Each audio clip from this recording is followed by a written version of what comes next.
বন্ধুরা, রোশনাই ধারাবাহিকের advance update নিয়ে চলে এলাম। এর আগের অ্যাডভান্স আপডেটে তোমাদেরকে জানিয়েছিলাম মিনির বিয়ে। আরণ্যক রোশনাই দুজনেই মিনির বিয়ে উপলক্ষে গয়না কিনতে যায়, তাও আবার একই দোকানে। শপিং মলে গিয়েও আরণ্যক রোশনাইয়ের তুমুল ঝগড়া হয়। এরপর দেখানো হয় রোশনাই বাড়িতে ফিরে আসে। রোশনাই খুব সুন্দর করে মিনিকে কনের সাজে সাজিয়ে দেয়, তারপরে নিজের হাতেই উপহারের গয়না পরিয়ে দেয়। রোশনাইয়ের থেকে গয়না পেয়ে মিনি তো দারুণ খুশি, কিন্তু এত দামি গয়না দেখে আরণ্যকের মা আর মিষ্টুর চোখ ছানা বড়া। আরণ্যকের মা মিষ্টু রোশনাইকে অপমান করে। মিষ্টু রোশনাইকে বাজে ইঙ্গিত দেয় আদিত্য কাপুরের সাথে তার সম্পর্ক ছিল। মুম্বাই গিয়ে আদিত্য কাপুরকে ফাঁসিয়ে এতগুলো টাকার মালিক হয়েছে রোশনাই। রোশনাই বাজে মেয়ে ছেলে, এইসব বাজে ইঙ্গিত দিলে রোশনাই মুখ বুজে সহ্য করে না। রোশনাই মিষ্টুর কথার প্রতিবাদ করে।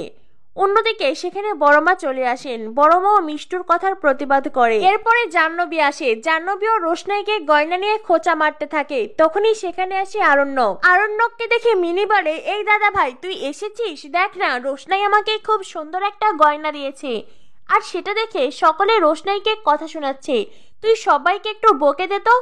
আরণ্যক বলে, মিনি, এখন এইসব কথা থাক, দেখো না আমিও তোমার জন্য উপহার এনেছি। মিনি তো আরণ্যকের উপহার দেখে মহা খুশি। আরণ্যক মিনিকে গিফট দিতেই যাবে, তখনই মিষ্টু বলে, আরে ছোটদা ভাই, তুই আবার আলাদা করে মিনির জন্য গিফট আনতে গেলি কেন? গরিমা দিদি তো ঠিক করে রেখেছিল মিনিকে গিফট করবে। আরণ্যক বলে, গরিমা কি গিফট করবে জানি না, তবে আমার ইচ্ছে করেছে তাই আমি মিনির জন্য গিফট এনেছি। বাকি সবাই যে যার মতন উপহার দিতেই পারে। মিষ্টু বলে, কিন্তু দাদা ভাই, এখন তুই আর গরিমা দিদি আলাদা নোস, তাই তোরা দুজনে একসাথেই গিফট করবি। দাঁড়া, আমি এক্ষুনি গরিমা দিদিকে ডেকে আনছি। মিষ্টু গরিমাকে ডাকতে যায়। আরণ্যকের মা আরণ্যককে বলে, মিষ্টু কিন্তু ঠিক কথাই বলেছে, এখন তুমি আর গরিমা আলাদা নই, তোমরা হাজবেন্ড ওয়াইফ, তাই তোমরা যা সিদ্ধান্ত নিবে একে অন্যের সাথে আলোচনা করেই নেবে। এই যে তুমি গিফট এনেছো, এটা কি তুমি গরিমাকে দেখিয়েছিলে? আরণ্যক বলে, না। আরণ্যকের মা বলেন, গরিমাকে দেখানো উচিত ছিল। আর এদিকে আরণ্যকের মায়ের এমন কথা শুনে জাহ্নবী মিটমিট করে হাসতে থাকে। রোশনাইয়ের সামনে বারবার গরিমাকে আরণ্যকের স্ত্রী বলছে, আর এটাই যেন জাহ্নবীর সার্থকতা। অন্যদিকে মিষ্টু গরিমার ঘরে যায়। মিষ্টু গরিমাকে বলে, গরিমা দিদি, তুমি কি কোথাও যাচ্ছ? গরিমা বলে, হ্যাঁ, আমি মমের জন্য অপেক্ষা করছি, মম এলে পার্লার যাব। একথা শুনে মিষ্টু বলে, সে কি, তুমি আমাকে বললে না কেন? আমিও যাব। গরিমা মিষ্টুকে বলে, ওটা অনেক নামি দামি পার্লার, ওখানে যাওয়ার সামর্থ্য তোমার নেই। কথাটা শুনে মিষ্টু খুব ইনসাল্ট ফিল করে। মিষ্টুর মন খারাপ হয়ে যায়। মিষ্টু মনে মনে ভাবতে থাকে, তুমি আমাকে অপমান করলে তো গরিমা দিদি, এইবার দেখো আমি তোমাকে দ্বিগুণ যন্ত্রণা কি করে ফিরিয়ে দেই। মিষ্টু গরিমাকে বলে, গরিমা দিদি, এখন মিনির ঘরে চলো। গরিমা বলে, কেন? এখন আমি ওখানে কেন যাব? ওখানে যাওয়ার মোটেই মুড নেই আমার। মিষ্টু বলে, ওখানে দাদা ভাই আছে। কথাটা শুনে গরিমা অবাক হয়ে যায়। গরিমা বলে, তোমার দাদা আছে ওখানে? কেন? আরণ্যক ওখানে কি করছে? মিষ্টু বলে, দাদা ভাই মিনির জন্য একটা গিফট এনেছে, তাই মা বলছিল তুমি ওখানে গেলে দুজনে একসঙ্গেই দিতে পারতে।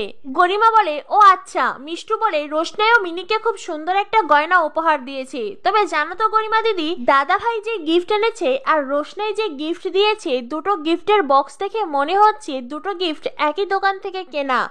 এটা শুনে গরিমা এক মুহূর্ত অপেক্ষা করে না। গরিমা বলে, চলো। গরিমা মিষ্টুকে অপমান করেছে, আর তাই তো মিষ্টু গরিমার মনে আগুন লাগাতে এইভাবে কথাটা বলে। আর সত্যি সত্যি গরিমার মনে আগুন লেগে যায়। পার্লারের নাম বলে এইবার গরিমা ছোট লাগায় মিনির ঘরে। এদিকে আরণ্যক মিনির জন্য খুব সুন্দর একটা স্বর্ণের ব্রেসলেট এনেছে। আরণ্যক নিজের হাতে মিনিকে পরিয়ে দেয়। সেই ব্রেসলেট মিনির খুব পছন্দ হয়, কিন্তু জাহ্নবী চোখ বড় বড় করে তাকিয়ে থাকে, এ তো খুবই দামি। তখনই সেখানে আসে গরিমা। গরিমা আরণ্যককে বলে, আরণ্যক, তুমি মিনিকে কি গিফট করলে? মিনি তখন হাত বাড়িয়ে তার ব্রেসলেট দেখিয়ে দেয়। এরপরেই গরিমা গয়নার বক্স দেখে বলে, দুটো বক্স তো মনে হচ্ছে একই দোকানের, তুমি আর রোশনাই কি একসাথে গিয়েছিলে? আরণ্যকের মা আর জাহ্নবী তখন গয়নার বক্সের দিকে তাকায়। সত্যি তো, এত সময় তারা দুজনেই এটি নোটিস করেনি। আরণ্যক বলে, হতে পারে একই দোকানের, কিন্তু একসাথে গিয়েছি এমন কথা কেন বলছো? গরিমা রোশনাইকে বলে, রোশনাই, তুমি তো জানতে আরণ্যক স্বর্ণের জিনিস কিনতে ওই দোকানেই যায়, আর তোমাকেও সেই দোকানেই যেতে হলো না? মানে সবসময় আরণ্যককে ফলো না করলেই নয় কি? রোশনাই বলে, গরিমা দিদি, ভুলে যেও না তুমি আর এখন স্যারজির গার্লফ্রেন্ড নেই, তুমি এখন ওনার ওয়াইফ হয়েছ। তাই নিজের স্বামীর প্রতি এতটুকু ভরসা তো থাকবেই, তাই না?